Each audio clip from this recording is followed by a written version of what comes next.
First of all, thank you very much for joining our panel. You guys are far too scattered for the amount of people that are in this room. Shout out to some people who are in here. Wim Stocks, World Gaming right there. Thank you, Wim, for being here. Dan Ackerman wrote the greatest book on Tetris of all time, one of my favorites. Axel Toss, terrific on-air caster for esports. And Christy St. Martin, who has a lightsaber, and she brought it with her. Please feel free to show us, Christy. Show us the lightsaber. And pass it around, too, during this presentation, if you don't mind. Go ahead. No, it's terrific. It's wonderful. Let's all bask in the glory. We are at Disneyland. Let's bask in the glory of the lightsaber. It's absolutely wonderful. It's probably custom made. Absolutely. There it is. Yes. And yeah. We should have had that on stage. Thank you. All right, so this panel is on the growth and expansion in esports. We have an esteemed panel to my right who will be giving you some fantastic information and thoughts and shifting your paradigms, particularly as it pertains to, well, you have teams, you have leagues, it's established, then what do you think of? Manny Lorras works in the NBA's team marketing and business operations group where he supports NBA 2K League and those teams across marketing, digital, sponsorship, and all other business operations functions. He's in the middle. Round of applause for Manny. Darren Traub heads up Davis Wright's dedicated esports team, which is a full-service practice with clients that run the full spectrum from Xbox, Twitch, FaZe Clan, and numerous other publishers, leagues, and teams. He is right here. Shout out to Darren. And last but not least, Elaine Chase is the Vice President of Esports at Wizards of the Coast. Elaine got her start as a competitive Magic player and tournament organizer. Yes, that is awesome. And she has packs of cards for us. Well, for us on stage. I can't vouch for all of you out there, but yeah, she's got plenty. So she's the coolest person to know in this room. She had a 20-year tenure. There it is. There it is. So she's had roles spanning competitive play, game design, and brand leadership. So let's get into the questions, and then we will also take questions from the audience as you guys have any as you listen to this panel. So we have teams, we have players, we have audience. Let's say that we've now established this. Our leagues are doing fine in terms of those categories. Elaine, let's start with you. When that happens, now say we're in year 2 or 3 or 4, what other facets are we thinking of to grow our leagues? So for me, really, it's a question of how do we get outside and beyond Twitch, for me. Because we have a really great enthusiastic fan base, and we have a really great demographic that a lot of brands are eager to get their hands into. But what the brands are looking for in the way to have long-term sustainability is to be able to drive that money in. And to drive that money in, we need to be able to show brand lift, right? And to do that, I really believe that we need to do more. And it's already started, but we need to do more getting outside of Twitch. We need to do things more like traditional sports in terms of getting into bars and getting into, you know, other methods of broadcast. So how important are those traditional facets, linear television, getting into bars? Because another side of that argument is esports does just fine on digital, so how important are those facets really? So for me, it's a question of how do you broaden out that audience and how do you show that you can hit actual brand lift in places, right? So one interesting step toward that is geolocation, right? Because when you've got a diffused audience around the world, it's hard to be able to show, oh, I did this esports event and it showed actual lift. I was able to show actual sales impact. But when I have a geolocated event and I have a team that's rooting around, like let's say Dallas, then I can go in and I can make an actual campaign around what happened in Dallas, what happened to that sponsorship dollar that I put into it, what's my return on it, and that's the thing that you can turn and blow out into a much bigger spend. How would the NBA help with that? You're in a unique situation, Manny, in which your league is directly tied with a very successful sports league already in the NBA, right? And the NBA 2K is something that the NBA clearly is invested in. You see Adam Silver on stage at the draft, for example. Like, there's a lot of integration there. So when you're thinking of growth and expansion, what comes to mind for you? Yeah, I think not too different is we're looking at the local markets and seeing how we could leverage some of the team equity and some of the brand affinity that they've already built in those team markets to build exposure around our 2K League. I think we look at global as an opportunity. In China alone, we've had over 40 million play their online version of the game. What are ways to activate the 2K League experience in different markets, whether it's global or domestic? You know, what we know we have is a studio that provides a great first-hand experience, and you know, last year was the first time we actually had the opportunity to bring it to different markets, and it's something that we want to use and tap into to essentially grow more exposure around our league. And how much of the strategy for the NBA 2K League is this is an entity that will stand on its own versus we integrate this with the rest of the NBA portfolio? I think it's entirely the strategy. I think it's something we believe that could, on its own, succeed and thrive. I mean, we look at our players, and there's a lot that we've learned in terms of how charismatic they are and what they provide in terms of just value. And when we look at our individual properties across the 2K League, it's no different. I mean, it's its own business property, and it's something that we see a lot of potential in terms of what it could do down the road.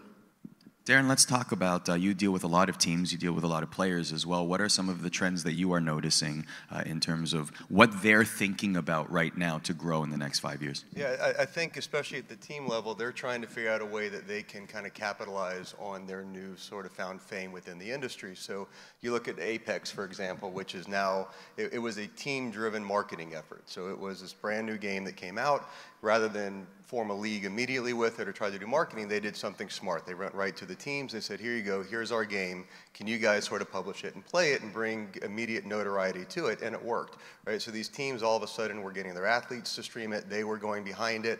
Now, players and fans are now watching their favorite teams immediately play a game, engage with it. You watch the teams then get together and sort of form their own league, bring immediate notoriety to what is actually a great game.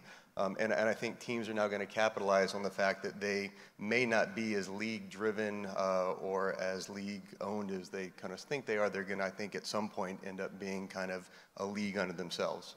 Can I just point out that you have a Super Mario Pocket Square? Let's just show that. That's pretty impressive. Very nice. Can't believe it. Yes, of course. Naturally. Old school. Let's go specific examples. Let's start with Wizards of the Coast. What are some interesting what you can speak of, like interesting propositions or interesting business opportunities that have come your way that have sort of made you think outside the box a little bit and say, you know what, this is something that I can really see our league growing as a result? An interesting thing, I'll take that and turn it a little bit, because I wanted to talk a little bit about, having the players, play the games. Because a trend that I've seen happening in esports is that spectrum between skill and personality, right? And how can you make the most of what you're doing, right? So for traditional sports, it's very much a 100% skill-based game, right? Like it's, the people with the best skill are coming in doing the best. Now they might not get the biggest sponsorship deals, right? But when it comes to playing for the team, those are the people who are signed. But when you're looking at esports, there's this push and pull between your skill in the game and your ability to draw an audience and your personality behind it. And when you look at something like Fortnite and seeing how they're trying to mix, people come in through qualifiers and people are coming in personalities, right? How do you make that work? And that's something that we've struggled with a lot on Magic, right? We've got a very long history of, more than 25 years of competitive gaming. And we've got players, we have a Hall of Fame. We have players who've been playing the game for decades. And when you're looking at trying to transition those folks from tabletop into digital, and then looking at the new world that digital offers, and people who are bringing in audiences, and ultimately bringing in audiences, what brings in the sponsorship money, that brings in the advertising, it brings in the viewership, how do you balance those two things? I find that a very interesting tact in terms of trying to figure out how can you leverage the personalities that you have playing the game, balance that with the skill that's necessary to give it that top-tier competition to it, and then create the best possible package for a viewing audience. I think that's a very good point in terms of there is definitely a difference between what might be considered a top-tier esports competitor and somebody who would be classified as an influencer who may not be at that level, right? Ninja is a great example. Ninja is a dynamo in terms of interest and him being a personality, but he didn't qualify for the Fortnite World Cup. He wasn't good enough to play at that level with the other competitors. So what's interesting about that, and I kind of want to jump on, so my real passion has always kind of been live events. So my real specialty is EDM and music festivals, and it's also been esports. And so for years, I've kind of always gone that there's no reason these two shouldn't collaborate. You've got this kind of cross-collaboration audience. And what's interesting is the audience, right, to your general basic fan of like Fortnite, Ninja's skill is incredible, right? You don't recognize that it's not even the top level, skill. So he's this now influencer. He's become an artist unto himself. So now you watch these music festivals like Metarama, Playfest, and others booking Ninja as if it were a live stage act, playing alongside Marshmello, you know, and so you're bringing out this whole new audience of music fans that really should be also video game fans into it through an influencer, through a personality that they can relate to because he's at that same level as, you know, these top EDM artists. They then get involved in the game and all of a sudden now learn that, wow, even Ninja's not at the top. There's an entire esports community that I haven't even known yet. So I love the fact that influencers are being utilized as marketing strategies to get someone hooked into the game. And then all of a sudden you can let the esport level, you can let the top athletes take over because to your basic general audience, right, there's not really that discerning eye yet. How much are NBA players part of the marketing for NBA 2K?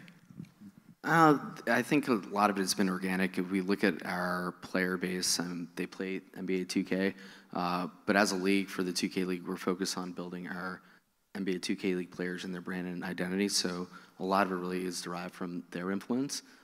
We've looked at, you know, if we look at the Knicks Gaming, for example, they have Jared Ferrara, who's obviously a known artist or actor that is also the GM of the team. And so there's been some strategic uses of outside influence to bring in different exposure, but for the most part, our league is really focused on building our own players. I can attest that Jerry's very passionate. I sat beside him at a week's league, and he was just like running. He's like, yeah, his boys, you know, Knicks Gaming, he was all about it, so that's cool. Let's talk about this. What areas of esports are underserved right now? It seems like we were just talking about, you know, advertising and how that all works, but what other areas do you think, you know what, this is an area of growth for esports right now, coming at it from an established league point of view? Elaine, start with you. Women. Women, okay. How do we change that? Women are very underserved in every aspect, really. And I don't want to diminish any of the inroads that women have made because there's lots of women in the space. But when you're looking at overall at the ecosystem, there is a lack of women participating, competing, casting, you know, all across the board, and that trickles through to women playing at every single level, right? Part of the issue is it's really complex, right? Because there's a lot of inherent structural issues that prevent women from going through the systems, right? In the most skill-based games, people think it's a meritocracy, right? But a meritocracy has built into it lots of different structures that test and filter out for lots of different things, right? So when you're talking about like a Magic Pro, it's not just your Magic skill, but it's also, you know, can you travel to these events? Can you sit, you know, through, you know, 24 hours worth of a competition over the course of the weekend? Can you team up with somebody? And then when you can team up with somebody, now that's the, you know, can you share a hotel room with somebody, right? You know, that kind of thing. Let alone all of the, you know, general sexism and things that, you know, that get piled on and make it really difficult. So what we're trying to do is we're trying to recognize that there are structural issues that prevent people in marginalized groups from rising through that system, and we're trying to give them a leg up into kind of the second layer down of our competitions, and try to identify people who have skill that are coming up through the ranks and try to pull them in and recognize that, you know, just going through the qualifier system might not get you there. I was just going to add, I think our commissioner even acknowledged it at our 2018 draft that women in gaming is a concern, and something that we did was commission studies to better educate ourselves in how to better impact and sort of create and facilitate opportunities for women to obviously participate in our game. And I think you know, we're taking steps, at least from the NBA perspective, to you know, achieve some of those goals. But you know, last week we just had our first Women in Gaming development camp, and it's something that I think we're going to look to continue building upon. Last year we drafted the first female athlete in the 2K League. There's a long road ahead of us still, but it's certainly something, you know, we've been able to acknowledge and try to address from that perspective. And not to shun it, just so you don't get through. I would sort of say the untapped audience, right? So if you sort of look at a traditional esports competition, take Overwatch League, for example, and unless you really know that game, you've played it, you've got immersed in it, you don't really understand what's going on, and we're not doing a great job of educating the unknown basic player of, let me tell you the rules and why you need to watch this and what each thing is. If you watch it, the shoutcasters presume that you've got this top-notch level, and for example, right, I'm 45, so I'm not your typical demographic at Overwatch League, and when I watch it, it's above my head, right? I don't play Overwatch, so when I go to them and when I watch them, I'm just kind of lost, other than I love watching the energy. What we're getting better at, though, is sort of attracting newbies through things like DreamHack, through this new Metarama Festival that's going to come out in October, through the Fortnite fan experience, right? So you're engaging fans that may not actually be video game fans or specific gaming fans by inviting them into our world, by going, hey, look, we've got zip lines for you, we've got other stuff, and oh, by the way, there's something really cool on the screen you should take a look at. And if we can take a step back and explain to them what they're watching, tell them the basic rules of the game to engage them, I think we'll do a lot better of attracting out our simple basic esports audience. So instead of getting 3,000 to 5,000 individuals, you're getting, you know, the 40,000 that we had at Fortnite. You're getting the 100,000 you see, you know, overseas, because you're making it a more fan-based experience, not just a come watch a game that unless you know it means nothing. Just to follow up on what both of you were talking about in terms of cultivation and how far back to go, right? I've heard a lot of leagues say, yeah, we need to sort of mentor and bring up the next generation of players and casters, et cetera, but how exactly does that happen at the league level? Like, how far back does a league go? How young does this begin? And how does that process work? So for Magic, as I said earlier, you know, we've got a more than 25-year history in competitive gaming. We were on ESPN too, way back in the day. When we got to our digital space, we announced our Magic Pro League just in this past December, and we only had the Pro League level for the very initial setup. But recently we announced our 2020 to 2021 plans, and we've added in a developmental layer below the Pro League. It's called the Rivals League, and it's a place where when the people in the Pro League fall out, they fall into the Rivals, so they've got some expectation of long-term stability for their careers with a chance to rise back up, and it's a place where people get to come up from the ranks and then actually be able to challenge the Pro League players for their slots. And that idea of being able to have a place where you've got these players who are making a real run for it, that gives them a level of financial stability, it gives them a level of expectation that they're invited to these level of events that give them a shot, right, to prove themselves and make them put their way up, is really important. Because if they don't have that opportunity, if you have a completely closed system with no way for people coming up to really, you know, kind of show what they have to offer, then, you know, how does League go in and figure out who the next best player is, right? It's really hard to do that. So looking at that kind of, how do you get that developmental league in the, you know, in the way that even professional sports do, to have that go up, that's the approach that we took. I think from the NBA perspective, you know, we're constantly looking at what's the best opportunity to find the best talent for our league. You know, we look at our APAC tournament last year as an example. Our process of discovering draft-eligible candidates goes through our game mode combine that's played online, but there's some challenges in terms of finding a volume of players to really create that opportunity overseas. So we hosted a tournament globally that essentially helps facilitate it. But I think even from an evaluation standpoint, we're constantly looking at different ways to fine tweak and understand what exactly is the best pro athlete. The example of Women in Gaming or our Women Development Camp, it was just a way to better understand and collaborate and really facilitate the opportunities to help grow and just encourage that opportunity and understand, you know, there is a goal to facilitate their entry into the league or anyone's entry in the league. And, you know, I think it's just a matter of continuous evolving and just collaboration and, you know, a lot of grassroots exposure to it as well. And I'm going to agree. I think it's got to be at a grassroots level. You can't really rely on the publishers, frankly, even the leagues that are owned by publishers, because when I talk to my publisher clients and I say, when developing a game or a new version, you know, these days, how much does esports go into your thinking that we're going to create this? And the answer is almost none, right? All they want to do is create a good video game that they're selling to the mass general population. Esports, you know, is this teeny tiny segment of the video game industry. So if you're relying on them to try to find the next level and generate esports, you really can't, because all they care about is just generating a good video game. It's the teams, it's the athletes, it's the streamers, it's kind of us that actually care about the industry that need to get out there and let the next generation know that this is a great thing, they need to do it, and I think it's more of a local, that level, than waiting for the top. I think we could talk for hours up here, but I do need to open it up to questions out there just in case, because I got the 5-minute sign. Who has questions? Anyone?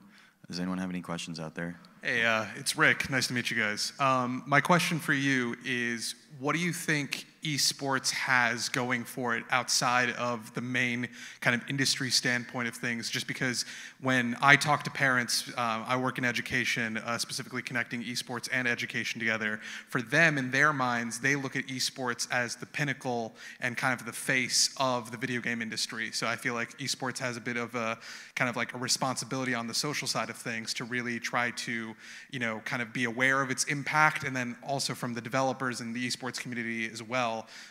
You know, they should know that esports has like a far wider reach than I think a lot of us take for granted these days. I'll start. Mine, honestly, is going to be education through content creation, right? So, again, I'm 45, right? So my generation grew up playing video games as Atari in your house, as in television Coleco, the first Nintendo, right? And our parents like, oh, this is a waste of your time. And for us, esports, right, was putting the quarters on the Donkey Kong. It's our children, it's that next generation that is the esports level, and it's sort of an educational level of parents to go, this is actually not what you grew up with, it's not what you think, this is something special, it's something educational, it's a community, and the fact that esports has this incredible reach through its content, through a Twitch, you know, through Mixer, through videos, through streamers, to educate it, even if you're talking to the kids and the athletes, to give them the knowledge and information about why this is something more than a guy in his basement streaming while drinking Red Bull, playing a game and talking about moves. Give it something a little bit more so that they have the knowledge and power to educate their parents, to allow this to happen, to educate communities. I was just at an event a few weeks ago that was phenomenal. It was video games through the ages. They had every cabinet game, every pinball game, and in the center was esports, so that the goal was to have parents bring their kids to say, look, I grew up playing Donkey Kong and Karate Kid. What are you playing? Tell me Rocket League, and you educate each other. It was phenomenal. I think that's going to be the future, is trying to educate all the generations as to why this is something that should be promoted. I think from the NBA perspective, is certainly the opportunity to create deeper relationships with our fans and connect with them. I think if we look at esports and what they've done so well is create access, and that level of engagement that exists in esports is probably derivative of that. And I think for us, it's certainly just tapping into it. So one, Magic was really important to me and all my friends, like in high school and university. So I was just wondering, like, how different are you guys trying to approach that community, given from your 25-year history from a card game to now entering Magic Arena? Yeah, so some of my favorite memories from my long career in Magic was head judging the Junior Super Series program that we used to have that gave you know, scholarships out to kids. I find a really valuable part of my career being the impact that Magic and my program specifically have had on children and their families. You know, I'm sure everyone up here has the same kind of stories, right? Where, you know, it's like any other hobby out there, when, you know, when somebody can find their people, right, and find, you know, the folks that bring them joy and bring them together and find their social circles. And then when you add gaming to it, and that increases, you know, school performance and cognitive thinking and everything else, right? It's such a benefit. So where we are now is we're looking at, okay, we started with our Magic Pro League with MTG Arena, our digital version, and now the question is, how do you flesh out that full ecosystem?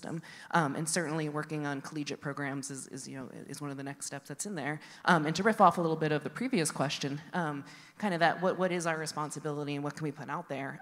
Like, nobody says, oh, if you're going to play, you know, soccer in middle school, you know, well, why are you doing that? Do you think you're going to make a living playing soccer when you grow up, right? Like, nobody says that. It's like, no, you play soccer in middle school because it shows you perseverance and determination and teamwork and resilience and all of those wonderful things. And then there's an entire industry around it, right, where you don't just have to be a soccer player to have a career in soccer, even if that's something that you love, right? There's a whole industry that's built up around it. All of us up here aren't competitive players, right? But we all have careers in this industry. So you were a competitive player. I was a competitive player, yeah. But that idea of showing, you know, that really this is an ecosystem of communities that really build, you know, kind of human values is really important. And that's how I see ultimately, you know, what does esports do for the world? That's really what we do. Will you guys be sticking around for the rest of the day, or at least parts of it? Yeah. Yeah, you will? Absolutely. Okay. The reason I ask is because if you guys have any other questions or want to meet with them one-on-one, they will be around. So a round of applause for our esteemed panel. Great panel here, great information. Hope you guys enjoyed it, and enjoy the rest of the conference.